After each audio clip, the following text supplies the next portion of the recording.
Now for our story. This afternoon in her apartment above the Golden Peacock, the nightclub she owns in Chicago, Dell Shipley was thinking of Lisa Fenner, the young woman her friend Mary Lane had entrusted to her, asking Dell to give the girl a job at the club.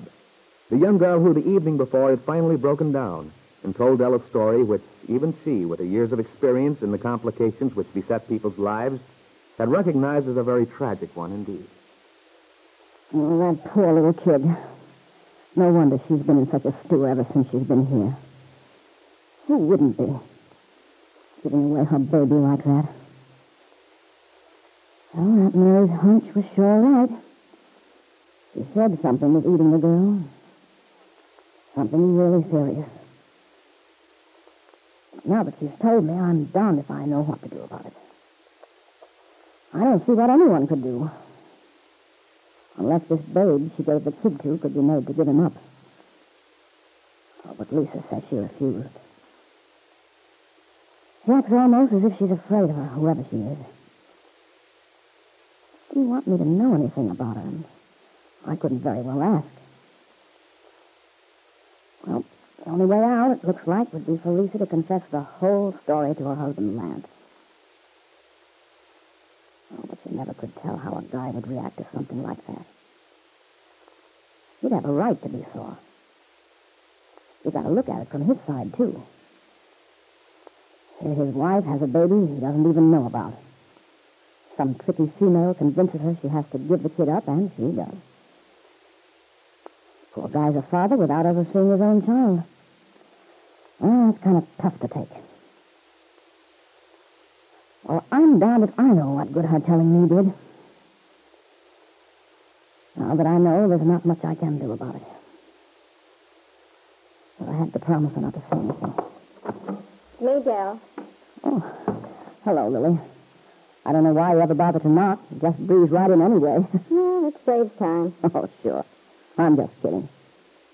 You got a cigarette, Dell? I'm all out. There's some in that box on the coffee table, or should be. Light me one, too, will you? I don't want to mess up this work of art I just did on the nails. Okay. Here you are. Thanks, Lily. Well, how's the world been treating you, hon? Oh, I don't know. I guess I shouldn't complain, but you know me, Dell, I always do.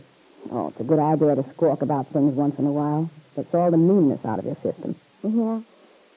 Well, if that's the case, I ought to have the disposition of an angel. Lord knows I do my share of beefing about things. And not always about myself, either. Oh, I wish I could learn to mind my own business. You're okay, Lily. You don't butt in where you're not wanted as a rule. Well, how about this Lisa Fenner deal? I sure put in my 2 cents worth there. And you know what? I don't seem to have learned my lesson either. What do you mean? Can't let it alone. I'm still thinking about that kid. Wonder. She came up to see you last night, didn't she? Yeah, she came up. See what I mean? I'm dying to know what she told you. Did she spill her story? Yeah, she did. Must have done her some good. I don't know, Lily. Well, she seemed to be in better spirits when she got back to our place.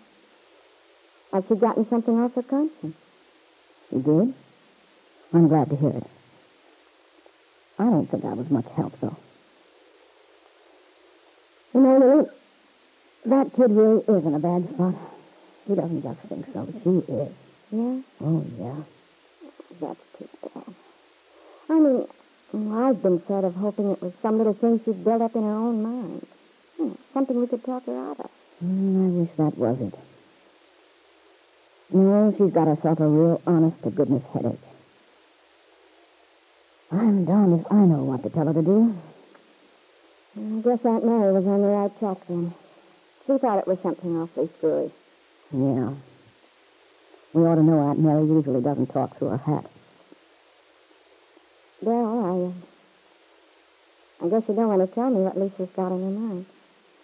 It isn't that I don't want to, hon. Only wish I could. Maybe we could figure out what the answer is. But you see, I promised the kid I wouldn't tell a soul. Oh. You understand, don't you, Lily? It's nothing personal. Oh, sure. I know how Lisa figures.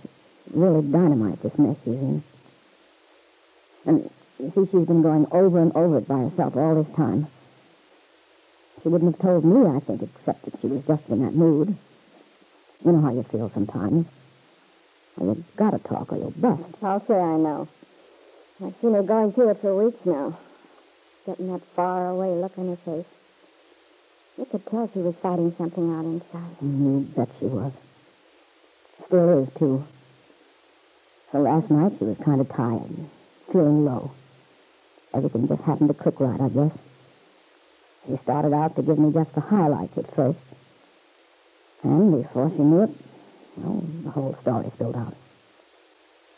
It made me feel sort of guilty, letting her tell me when I knew she thought it wasn't a good idea. Well, I wouldn't feel that way, Dell. It's probably good she did. Well, let's hope so, anyway. The worst of it is, I don't know what I'm going to tell Mary Lane when I see her this weekend.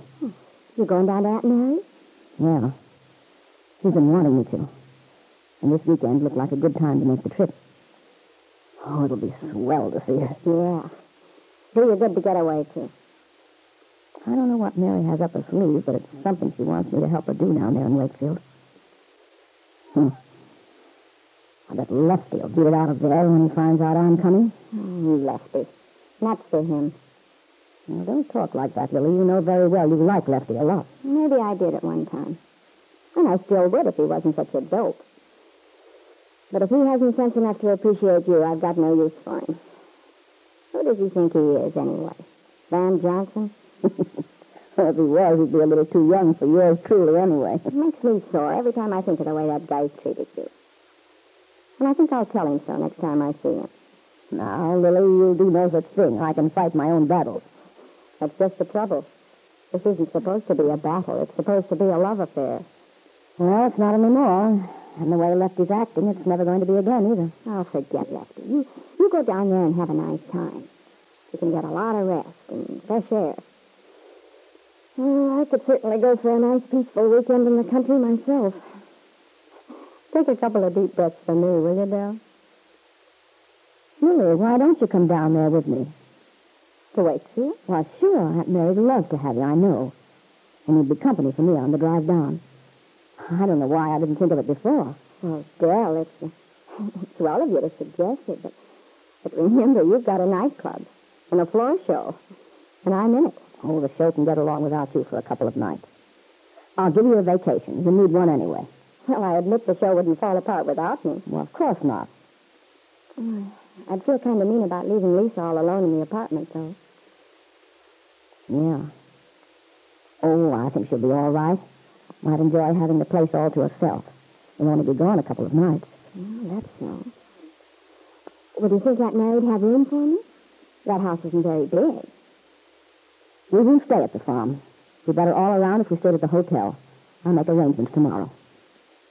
Well, what do you say, Lily? We'll make a new woman of you. Okay, I will. Peggy, I wonder how much she's changed. Mary says she's grown up a lot. Oh, yes. And you know Mary's son's home, Randy. He's back from overseas. Yeah, Lisa mentioned him. Said he's okay. He is. I met him once before when I was down there. Well, all I'm looking forward to is a nice, peaceful visit. Rest and quiet. Rest and quiet. Lily Devon had no idea, and neither had Dell Shipley, that the quiet, restful weekend they were planning in Wakefield might have far-reaching, explosive results. For if Dell were to connect Kit Meade with the story Lisa Fenner had told her, the truth about Lisa's baby son might become known at last.